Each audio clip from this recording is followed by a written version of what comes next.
Hi friends, welcome to VMGV academy. Okay friends, நம்ம இன்றைக்கி Indian polity பார்க்கலாம். ஓகேங்களா? பாலிட்டியில் இந்திய அரசியலமைப்பு சட்டம். ஏன்னா நம்ம சிலபஸில் ஃபஸ்ட்டு இந்திய அரசியலமைப்பு கொடுத்துருக்காங்க. ஸோ இந்திய அரசியலமைப்பு உருவான விதம் அதை பற்றி ஃபஸ்ட்டு ஒரு வீடியோ போட்டிருக்கேன். அந்த வீடியோ பாருங்கள். ஓகே ஃப்ரெண்ட்ஸ், அதில் நிறைய ப்ரீவியஸ் இயர் கொஸ்டின் போட்டிருக்கேன். ஓகேங்களா? ப்ரீவியஸ் இயரில் கேட்ட கொஸ்டின்லாம் அதில் கவர் ஆகுது. ஸோ அந்த வீடியோ பாருங்கள். ஓகே ஃப்ரெண்ட்ஸ், அடுத்து பாருங்கள். நம்ம இந்திய அரசியலமைப்பு சட்டம் ஸ்கூல் புக்கில் எங்கே கவர் ஆகுதுன்னு பார்த்தோன்னா 6th-லையும் 10th-ல் அதுமாரி 12th-ல் ஒரு லெசன் இருக்குது. ஓகேங்களா? 3லையுமே இந்திய அரசியலமைப்பு சட்டம்ன்ற லெசன் இருக்குது. அதை பற்றி பார்க்கலாம். ஓகேங்களா? ஃபஸ்ட்டு 6th பாருங்கள், இந்திய அரசியலமைப்பு சட்டம். இது நான் என்ன பண்ணிட்டேன்னா ஒன்லைனராக எடுத்துட்டேன். ஓகேங்களா? அதான் கொஸ்டின் ஆன்சர் மாதிரி எடுத்து வச்சுருக்கிறேன். ஏன்னா பார்த்தோன்னா நமக்கு பேராகிராஃபாக எடுக்கிறத விட இந்த கொஸ்டின் ஆன்சராக எடுத்தாக்கில் ரிவிஷன் டைமில் கரெக்டாக இருக்கும். ஓகேங்களா? ஸோ அதுக்காக தான் இப்படி எடுத்திருக்கேன். ஓகே ஃப்ரெண்ட்ஸ், இல்லை ஃபஸ்ட்டு கொஸ்டின் பாருங்கள்.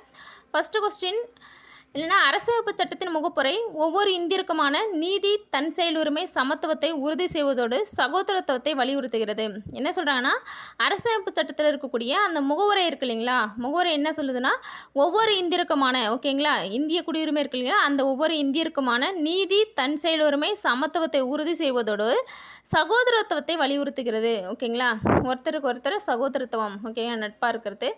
ஓகே ஃப்ரெண்ட்ஸ், அது வலியுறுத்துதுன்னு சொல்லியிருக்காங்க. எது நம்ம முகவரை.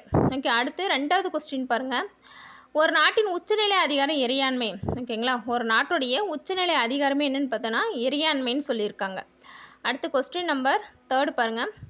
மக்கள் தங்கள் விருப்பப்படி வெவ்வேறு இறை நம்பிக்கை கொண்டவர்களாக இருக்க அனுமதிக்கும் சட்டம் மதசார்பின்மை.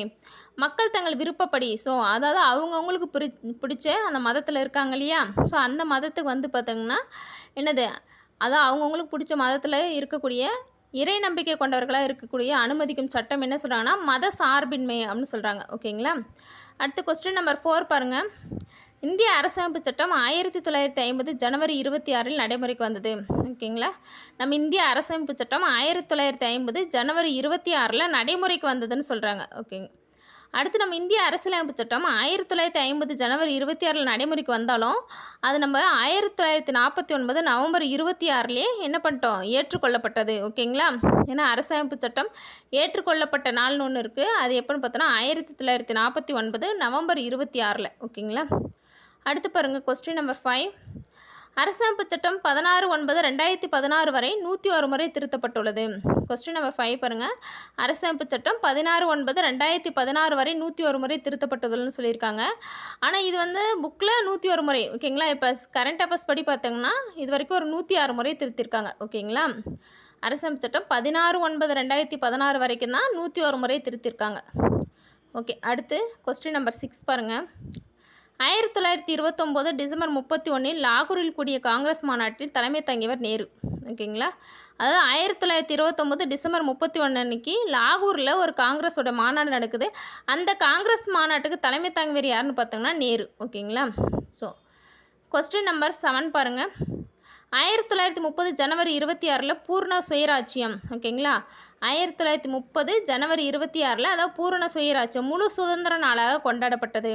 அப்போ அந்த பூரண சுயராட்சியம் இல்லை முழு சுதந்திர நாளாக கொண்டாடப்பட்ட நாள் என்றைக்குன்னு பார்த்தோங்கன்னா 1930 ஜனவரி 26. ஓகே, நெக்ஸ்ட்டு கொஸ்டின் நம்பர் 8 பாருங்கள். அரசியலமைப்பு சட்டத்தை உருவாக்கும் நோக்கில் இந்தியாவின் பல்வேறு பகுதிகளின் அரசியல் கட்சிகளை சேர்ந்த 389 உறுப்பினர்களை கொண்ட இந்திய அரசியலமைப்பு அந்த நிர்ணய மன்றம் என்ற அமைப்பு உருவாக்கப்பட்டது. ஸோ அப்போ அரசியலமைப்பு சட்டத்தை உருவாக்கக்கூடிய நோக்கில் தான், ஓகே, நமக்கு இருக்கக்கூடிய இந்த அரசியலமைப்பு சட்டத்தை உருவாக்குறதுக்காக இந்தியாவுடைய பல்வேறு பகுதிகளின் அரசியல் கட்சிகளை சேர்ந்த உறுப்பினர்களை கொண்ட இந்திய அரசியலமைப்பு நிர்ணய மன்றம்னு ஒரு அமைப்பு இருக்குது. அந்த நிர்ணய மன்றம் தான் என்ன பண்ணுதுன்னா நமக்கான இந்திய அரசியலமைப்பை உருவாக்கி தராங்க. ஓகேங்களா? அப்போ அந்த அரசியல் நிர்ணய மன்றம் எப்போ உருவாக்கப்பட்டதுன்னா 1946 டிசம்பர் 6 உருவாக்கப்பட்டது. ஓகேங்களா? இந்திய அரசியலமைப்பு நிர்ணய மன்றம் எப்போ உருவாக்குனாங்கன்னா 1946 டிசம்பர் 6. ஓகே, அடுத்து கொஸ்டின் நம்பர் 9 பாருங்கள். அரசியல் நிர்ணய மன்றத்து உறுப்பினர்களாக இருந்தவர்கள். ஸோ அப்போ அரசியல் நிர்ணய மன்றம் இருக்கு இல்லைங்களா, அந்த 1946 டிசம்பர் 6 உருவாக்கப்பட்ட இந்திய அரசியல் நிர்ணய மன்றத்தில் உறுப்பினர்களாக இருந்தவங்க யாருன்னு பார்த்தோங்கன்னா நேரு, சர்தார் வல்லபாய் பட்டேல், மௌலானா அபுல் கலாம் ஆசாத், எஸ் ராதாகிருஷ்ணன், விஜயலட்சுமி பண்டிட், சரோஜினி நாயுடு அண்ட் சுச்சுத கிருபாலினி இவங்களாம் இருப்பாங்க. ஓகேங்களா, இதில் கொஞ்சம் பேர் சொல்லியிருக்கேன். மொத்தம் 389 உறுப்பினர்கள். அதில் முக்கியமாக நேரு, வல்லபாய் பட்டேல், மௌலானா அபுல் கலாம் ஆசாத், அடுத்து எஸ் ராதாகிருஷ்ணன், விஜயலட்சுமி பண்டிட், சரோஜினி நாயுடு, அடுத்து சுச்சித கிருபாலினி இவங்களாம் இருக்காங்க. ஓகேங்களா. ஓகே, அடுத்து கொஸ்டின் நம்பர் 10 பாருங்கள்.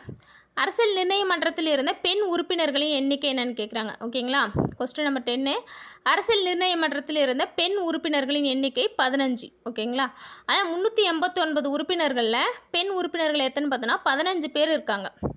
அடுத்து கொஸ்டின் நம்பர் 11 பாருங்கள்.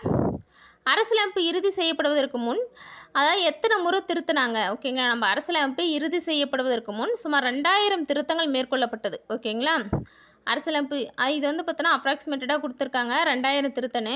ஆனால் 10th புக்கில் வந்து 2473 திருத்தங்கள். ஓகேங்களா, அப்போ அரசியலமைப்பு இறுதி செய்யப்படுவதற்கு முன் சுமார் 2473 திருத்தங்கள் மேற்கொள்ளப்பட்டதுன்னு சொல்லியிருக்காங்க.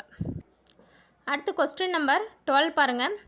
அரசமைப்பு சட்ட நாள், அதான் ஆல்ரெடி சொன்னது. அரசமைப்பு சட்ட நாள் என்னது? 1949 நவம்பர் 26 நம்ம இந்திய அரசியலமைப்பு சட்டம் ஏற்றுக்கொள்ளப்பட்டது இல்லைங்களா. ஸோ அந்த ஏற்றுக்கொள்ளப்பட்ட நாளை தான் என்ன பண்ணுறாங்கன்னா அரசமைப்பு சட்ட நாளாக அனுசரிக்கிறாங்க. ஓகேங்களா. ஸோ அடுத்து கொஸ்டின் நம்பர் 13 பாருங்கள். ஸோ முகப்புரை இந்தியாவை இறையாண்மை மிக்க சமதர்ம மதச்சார்பற்ற மக்களாட்சி குடியரசு என வரையறை செய்கிறது. என்னென்னா நம்மளுடைய முகவரை இருக்கு இல்லைங்களா, அந்த முகவரை வந்து இந்தியாவை என்ன சொல்லுதுன்னா இறையாண்மை மிக்க சமதர்ம மதச்சார்பற்ற மக்களாட்சி குடியரசு அப்படின்னு வரையறை செய்யுது. இது வந்து ஒரு ப்ரீவியஸ் இயர் கொஸ்டின். ஸோ இது வந்து ஆர்டர் மாற்றி கொடுத்துட்டு கேட்டிருந்தாங்க. ஓகேங்களா. அடுத்து கொஸ்டின் நம்பர் 14 பாருங்கள். அரசமைப்பு சட்டம் இந்திய மக்களுக்கு முழு அதிகாரத்தை வழங்கியுள்ளது. ஓகேங்களா, நம்ம இந்திய அரசியலமைப்பு சட்டம் தான் இந்திய மக்களுக்கு முழுமையான ஒரு அதிகாரத்தை வந்து பார்த்தோன்னா வழங்கியிருக்கு. அடுத்து கொஸ்டின் நம்பர் 15 பாருங்கள். நாடாளுமன்ற மற்றும் சட்டமன்ற உறுப்பினர்கள் மக்களால் தேர்வு செய்யப்படுகின்றன. நாடாளுமன்றத்திலையும் சட்டமன்றத்திலையும் இருக்கக்கூடிய அந்த உறுப்பினர்கள் யாரால்? எலெக்ஷன் மூலமாக நம்ம மக்களால் தேர்வு செய்யப்படுகின்றன சொல்லியிருக்காங்க. அடுத்து கொஸ்டின் நம்பர் 16 பாருங்கள். கொஸ்டின் நம்பர் 16 அரசிற்கான மதம் என்று ஒன்று இல்லை என்பதனால் அரசு அனைத்து மதங்களையும் ஒரே தளத்தில் வைத்து பார்க்கிறது. ஸோ இப்போ அரசுக்குன்னு தனியாக எந்த ஒரு மதமும் கிடையாது. ஓகேங்களா, அதனால் அரசு எல்லா மதத்தையும் ஒரே மாதிரியாக தான் பார்க்குது. அதுதான் வந்து மத சார்பின்மைன்னு சொல்லுவாங்க. ஓகேங்களா. ஓகே, நெக்ஸ்ட்டு கொஸ்டின் நம்பர் 17 பாருங்கள். ஒவ்வொரு குடிமக்களுக்கும் மிக தேவையான உரிமைகள் அடிப்படை உரிமைகள். ஓகேங்களா, எல்லா குடிமக்களுமே மிக தேவையான உரிமை எதுன்னு பார்த்தோன்னா இந்த அடிப்படை உரிமைகள் தான். அடுத்து கொஸ்டின் நம்பர் 18 பாருங்கள். சட்டமன்றத்துக்கு முழு பொறுப்பானது நிர்வாகத்துறை. ஓகேங்களா, ஒரு சட்டமன்றம் இருக்குன்னா அந்த சட்டமன்றத்துக்கு முழுமையான பொறுப்பானது நிர்வாகத்துறை. ஸோ நிர்வாகத்தில் யார் இருப்பாங்கன்னா முதலமைச்சர் மற்றும் அமைச்சர்கள் இருப்பாங்க. ஓகேங்களா, அப்போ ஒரு சட்டமன்றத்துக்கு முழு பொறுப்பானவர்கள் முதலமைச்சர் மற்றும் அமைச்சர்கள். ஓகேங்களா. அடுத்து கொஸ்டின் நம்பர் 19 பாருங்கள். அடிப்படை உரிமை அல்லாதது, இது வந்து ஒரு புக் பேக் கொஸ்டின். ஸோ அடிப்படை உரிமை இல்லாதது எதுன்னு பார்த்தோன்னா இந்த ஓட்டுரிமை. ஓகேங்களா, இந்த ஓட்டுரிமை வந்து அடிப்படை உரிமை கிடையாது. அதே மாதிரி சொத்துரிமை. சொத்துரிமை ஃபஸ்ட்டு ஸ்டார்டிங்கில் அடிப்படை உரிமை நமக்கு 7 இருந்தது. ஓகேங்களா, அடிப்படை உரிமை 7ல் இந்த சொத்துரிமை நீக்கப்பட்டதுனால தற்போது அடிப்படை உரிமை நமக்கு 6 தான். ஓகேங்களா, அந்த சொத்துரிமை 1976 44வது சட்ட திருத்தத்தின்படி. ஓகேங்களா, சாரி ஃப்ரெண்ட்ஸ், அது சொத்துரிமை 1978 44வது சட்ட திருத்தத்தின்படி நமக்கு வந்து எங்கே எடுத்து வச்சுருக்காங்க 307 வந்து பார்த்தோன்னா ஒரு சட்ட உரிமையாக மாற்றி வச்சுருக்காங்க. ஓகேங்களா, அது சொத்துரிமை எப்போ 1978 44வது சட்ட திருத்தத்தின்படி 307 எடுத்துன்னு போய் வச்சுருக்காங்க. ஓகேங்களா. அடுத்து கொஸ்டின் நம்பர் 20. ஓகேங்களா, அனைவருக்கும் கல்வி உரிமை. அதான் அனைவருக்கும் கல்வி உரிமைன்றது இந்த 6 முதல் 14 வயது வரை உள்ள குழந்தைகளுக்கு வந்து பார்த்தோன்னா கட்டாய கல்வி கொடுக்கணும் இல்லையா, இலவசமாக. ஸோ அதை பற்றி சொல்லியிருக்காங்க. அப்போ அனைவருக்கும் கல்வி உரிமைன்றது 6 முதல் 14 வயது வரை உள்ள குழந்தைகள் இலவச கட்டாய கல்வி. அது எப்போ எட்டுன்னு வந்தாங்கன்னா ஏப்ரல் 1, 2010. ஓகேங்களா, எப்போனா ஏப்ரல் 1, 2010 எட்டுன்னு வந்தாங்க. ஓகே, அடுத்து கொஸ்டின் நம்பர் 21. ஓகேங்களா, அரசியலமைப்பு வரைவு குழுவில் இடம்பெற்ற உறுப்பினர்களின் எண்ணிக்கை என்ன? ஓகேங்களா, அரசியலமைப்போட வரைவு குழு இருக்கு இல்லைங்களா, அந்த வரைவு குழுவில் இடம்பெற்ற உறுப்பினர்களின் எண்ணிக்கை பார்த்தோங்கன்னா 7 பேர். ஓகேங்களா, அரசியலமைப்பு இடம்பெற்ற அந்த அரசியலமைப்போட வரைவு குழுவில் இடம்பெற்ற உறுப்பினர் எண்ணிக்கை 7. ஓகே, அடுத்து கொஸ்டின் நம்பர் 22. ஓகேங்களா, என்ன பாருங்கள், அரசியலமைப்பு வரைவு குழுவின் தலைவர். ஓகே, அரசியலமைப்புடைய வரைவு குழுவோட தலைவர் யாருன்னு பார்த்தோன்னா அம்பேத்கர். ஓகேங்களா. ஸோ ஓகே, அடுத்து கொஸ்டின் நம்பர் 23 பாருங்கள். அரசியலமைப்பு வரைவு குழுவின் இடம்பெற்ற சட்ட ஆலோசகர். ஓகேங்களா, நம்ம வரைவு குழுவோட இடம்பெற்ற சட்ட ஆலோசகர் யாருன்னு பார்த்தோங்கன்னா BN ராவ். ஓகேங்களா, BN ராவ். அடுத்து கொஸ்டின் நம்பர் 24 பாருங்கள். அரசியல் நிர்ணய சபையின் முதல் கூட்டம். ஓகேங்களா, அரசியல் நிர்ணய சபையோட முதல் கூட்டம். ஏன்னா அரசியல் நிர்ணய சபைன்றது 1946 டிசம்பர் 6 நிறுவிட்டாங்க. அதன் பின்பு அதோடைய முதல் கூட்டம் எப்போ போடுறாங்க பாருங்கள், 1946 டிசம்பர் 9. ஓகேங்களா, அரசியல் நிர்ணய சபையின் முதல் கூட்டம் 1946 டிசம்பர் 9. அடுத்து கொஸ்டின் நம்பர் 25 பாருங்கள். இந்திய அரசியலமைப்பு சட்டம் 60 நாடுகளின் சட்டங்களில் இருந்து ஆய்ந்தறியப்பட்டது.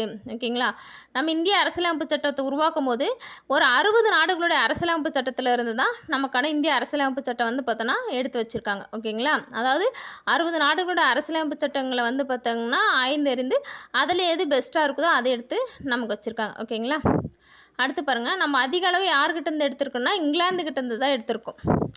அடுத்து கொஸ்டின் நம்பர் 26. ஓகேங்களா, 64 லட்சம் ரூபாய் செலவில் எழுதி முடிக்கப்பட்டது. ஓகேங்களா, இந்த கொஸ்டின் நம்பர் 24 பாருங்கள். நம்ம இந்திய அரசியலமைப்பு வந்து 60 நாடுகளுடைய சட்டங்கள்லேருந்து 64 லட்சம் ரூபாய் செலவில் எழுதி முடிக்கப்பட்டது. அடுத்து கொஸ்டின் நம்பர் 27 பாருங்கள். அரசியலமைப்பு சட்டத்தின், இது ஆல்ரெடி வந்துருச்சு. ஓகே, அரசியலமைப்பு சட்டத்தின் தந்தை யார்? அம்பேத்கர். ஓகேங்களா, அதேமாதிரி அரசியலமைப்பு சட்டத்தின் சிற்பின்னு கூட சொல்லுவாங்க அம்பேத்கர். அடுத்து கொஸ்டின் நம்பர் 28 பாருங்கள். அரசியலமைப்பு சட்டம் எழுதி முடிக்க 2 ஆண்டு 11 மாதம் 18 நாட்கள். ஓகேங்களா, நம்ம இந்திய அரசியலமைப்பு சட்டத்தை எழுதி முடிக்க எவ்வளோ நாட்கள் ஆச்சுன்னா 2 ஆண்டு 11 மாதம் 18 நாட்கள். அடுத்து கொஸ்டின் நம்பர் 29. அரசியலமைப்பு சட்டம் ஏற்றுக்கொள்ளப்பட்ட நாள் 1949 நவம்பர் 26 அன்னைக்கு. ஓகேங்களா, அதுவே நடைமுறைக்கு வந்தது இது ஆல்ரெடி பார்த்துட்டோம். ஓகேங்களா, 1950 ஜனவரி 26. ஓகே, கொஸ்டின் நம்பர் 31 பாருங்கள். அடிப்படை உரிமைகள். இப்போ நமக்கு ரீசெண்டாக எத்தனை அடிப்படை உரிமை இருக்குன்னா 6 அடிப்படை உரிமைகள் இருக்குது. ஓகேங்களா, அது ஒன் பை ஒன்னாக பார்க்கலாம். சமத்துவ உரிமை, சுதந்திர உரிமை, சுரண்டலுக்கு எதிரான உரிமை, சமய சுதந்திர உரிமை, கலாச்சாரம் மற்றும் கல்வி உரிமை, அரசியலமைப்பிற்கு உட்பட்டு தீர்வு காணும் உரிமை. ஓகேங்களா, அதாவது அடிப்படை உரிமை 6. ஃபஸ்ட்டு சமத்துவ உரிமை, சுதந்திர உரிமை, சுரண்டலுக்கு எதிரான உரிமை, சமய சுதந்திர உரிமை, கலாச்சாரம் மற்றும் கல்வி உரிமை, அரசியலமைப்பு உட்பட்டு தீர்வு காணும் உரிமை. இதை பற்றி நம்ம 10th ஸ்டாண்டர்டில் ப்ரீஃபாக இருக்கும், பார்க்கலாம். ஓகேங்களா, ஸோ அடுத்து பாருங்கள் கொஸ்டின் நம்பர் 32. அடிப்படை கடமைகள். அடிப்படை கடமை வந்து பார்த்தோன்னா நமக்கு எத்தனை 11 அடிப்படை கடமைகள் இருக்குது. இதுவும் 10th இருக்குது. அந்த அடிப்படை கடமை 11 அடிப்படை கடமைன்றது என்னென்னு அதில் பார்க்கலாம். அதுமாதிரி கொஸ்டின் நம்பர் 33 பாருங்கள். அரசு வழிகாட்டு நெறிமுறை. ஓகேங்களா, அரசு வழிகாட்டு நெறிமுறை என்னென்னா அதை பார்த்தோன்னா இது அரசு சட்டம் இயற்றும் போதும் நிர்வாகம் செய்யும் போதும், ஓகேங்க, அரசு ஒரு சட்டத்தை இயற்றும் போதும் அந்த சட்டத்தை வந்து பார்த்தோன்னா நடைமுறைப்படுத்தும் போதும் கவனத்தில் கொள்ள வேண்டிய சில வழிகாட்டுதல் தான் வந்து பார்த்தோன்னா அந்த அரசு வழிகாட்டு நெறிமுறைன்னு சொல்லுவாங்க. ஓகேங்களா, அதாவது அரசு ஒரு சட்டத்தை போடுதுன்னா அதுக்கு வந்து பார்த்தீங்கன்னா என்ன சொல்கிறது, அந்த சட்டத்தை வந்து நடைமுறைப்படுத்தணும், இப்படிலாம் செயல்படுத்தலாம் அப்படின்னு ஒரு வழிகாட்டுதல் தான் அரசுக்கு வழிகாட்டு நெறிமுறைன்னு சொல்லுவாங்க. இது கட்டாயமாக நம்ம வந்து பார்த்தோன்னா பயன்படுத்தணும், அதாவது நடைமுறைப்படுத்தணுன்ற ஒரு அவசியம் கிடையாது. ஓகேங்களா, அரசு வழிகாட்டு நெறிமுறை அரசு வந்து இது கட்டாயமாக செயல்படுத்தணுன்றது கிடையாது. ஓகேங்களா, அடுத்து கொஸ்டின் நம்பர் 34. ஓகேங்களா, 34 பாருங்கள். அரசமைப்பு தினம் கொண்டாடப்படும் நாள். நம்ம அரசமைப்பை ஏற்றுக்கொண்டோம் இல்லைங்களா, நவம்பர் 26. அதுதான் என்னவா கொண்டாடுறாங்கன்னா அரசமைப்பு தினமாக கொண்டாடுறாங்க. ஓகேங்களா, அப்போ அரசமைப்பு தினம் கொண்டாடப்படும் நாள் என்றைக்குன்னு பார்த்தோங்கன்னா நவம்பர் 26. ஓகே, அடுத்து கொஸ்டின் நம்பர் 35 பாருங்கள். அரசமைப்பு சட்டத்தை இதுவரை 106 திருத்தங்கள். ஓகே, புக்கில் வந்து பார்த்தோன்னா என்ன சொல்லியிருக்காங்க, 106 திருத்தம் தான் சொல்லியிருக்காங்க. பட் ஆனால் இப்போ கரண்ட் அஃபேர்ஸ் படி பார்த்தோங்கன்னா 106 திருத்தங்கள். ஓகேங்களா, அடுத்து நெக்ஸ்ட்டு கொஸ்டின் நம்பர் 36 பாருங்கள். இந்திய குடிமக்களின் வாக்குரிமைக்கான வயது. ஓகேங்களா, ஒவ்வொரு இந்திய குடிமக்களோடைய வாக்களிக்கும் வயது என்னென்னு பார்த்தோன்னா 18. ஓகேங்களா, அடுத்து கொஸ்டின் நம்பர் 37 பாருங்கள். இந்திய அரசமைப்பு உருவான போது இருந்த அட்டவணை, பகுதி மற்றும் சரத்து. ஓகேங்களா, நம்ம இந்திய அரசமைப்பு உருவாச்சு இல்லைங்களா, அப்போ வந்து எத்தனை அட்டவணை, எத்தனை பகுதி, எத்தனை சரத்து இருந்தது. அப்போ வந்து ஸ்டார்டிங்கில் 8 அட்டவணை இருந்தது, பகுதி வந்து பார்த்தாங்கன்னா 22 பகுதி இருந்தது, சரத்து 395 சரத்து இருந்தது. ஓகேங்களா, அட்டவணை 8, பகுதி 22, சரத்து 395. அடுத்து நெக்ஸ்ட் கொஸ்டின் பாருங்கள் 38. இந்திய அரசியலமைப்பு உள்ள அது தற்போது உள்ள அட்டவணை, பகுதி மற்றும் சரத்து. இந்திய அரசியலமைப்பில் தற்போது இருக்கக்கூடிய அட்டவணை, பகுதி, சரத்து பாருங்கள். இப்போ வந்து எத்தனை அட்டவணை இருக்குன்னா 12 அட்டவணை இருக்குது. ஆரம்பத்தில் 8 அட்டவணை இருந்துச்சு, இப்போ 12 அட்டவணை இருக்குது. அதே சமயம் வந்து பார்த்தோன்னா ஸ்டார்டிங்கில் என்ன சொன்னாங்கன்னா ஒரு பகுதி வந்து 22 இருந்துச்சு, இப்போ 25 இருக்குது. ஓகேங்களா, அதன் பின்பு வந்து பார்த்தோன்னா சரத்து ஸ்டார்டிங்கில் வந்து பார்த்தோங்கன்னா ஒரு 395 சரத்து இருந்தது, இப்போ வந்து பார்த்தோன்னா 449க்கும் மேற்பட்ட சரத்து இருக்குது. ஓகேங்களா, ஓகே, நெக்ஸ்ட்டு பாருங்கள் கொஸ்டின் நம்பர் 39. ஸோ அரசியல் நிர்ணய சபையின் தற்காலிக தலைவர். ஓகேங்களா, அந்த அரசியல் நிர்ணய சபை உருவாக்கப்பட்ட போது அதுக்கு ஒரு தற்காலிக தலைவராக யார் போட்டாங்கன்னா சச்சிதானந்த சின்ஹாவை போட்டாங்க. ஓகேங்களா, அரசியல் நிர்ணய சபையின் தற்காலிக தலைவர் யாருன்னு பார்த்தோன்னா சச்சிதானந்த சின்ஹா. அடுத்து நிரந்தர தலைவர் யாருன்னு பார்த்தாங்கன்னா ராஜேந்திர பிரசாத். ஓகேங்களா, அரசியல் நிர்ணய சபையுடைய நிரந்தர தலைவராக யார் போட்டாங்கன்னா டாக்டர் ராஜேந்திர பிரசாத்தை போட்டாங்க. அடுத்து கொஸ்டின் நம்பர் 40 பாருங்கள். ஓகே, இந்திய அரசியலமைப்பு சட்டத்தின் உண்மை பிரதிகள். ஸோ நம்ம இந்திய அரசியலமைப்பு சட்டத்தை அந்த எழுதுனாங்களே அந்த உண்மை பிரதி ஸ்டார்டிங்கில் எழுதப்பட்ட அந்த இந்திய அரசியலமைப்பு சட்டம் எங்கே இருக்குன்னா ஈலியம் ஆய்வு நிரப்பப்பட்டு நாடாளுமன்ற வளாகத்தில் வச்சுருக்காங்க. ஓகேங்களா, அது இந்திய அரசியலமைப்பு சட்டத்துடைய அந்த உண்மை பிரதிகள் வந்து பார்த்தோன்னா ஹீலியம் ஆய்வு நிரப்பப்பட்டு நாடாளுமன்றத்தில் பாதுகாக்கப்படுறாங்க. ஓகே ஃப்ரெண்ட்ஸ், இதில் வந்து 40 கொஸ்டின் தான் இருக்குது. இதுக்கு மேலே இதில் எதுவும் கொஸ்டின் அதிகமாக இல்லை. ஓகே, நம்ம வந்து 10th-லையும் 12th-லையும் இன்னும் நிறைய கொஸ்டின்ஸ் இருக்குது, அதை பற்றி பார்க்கலாம்.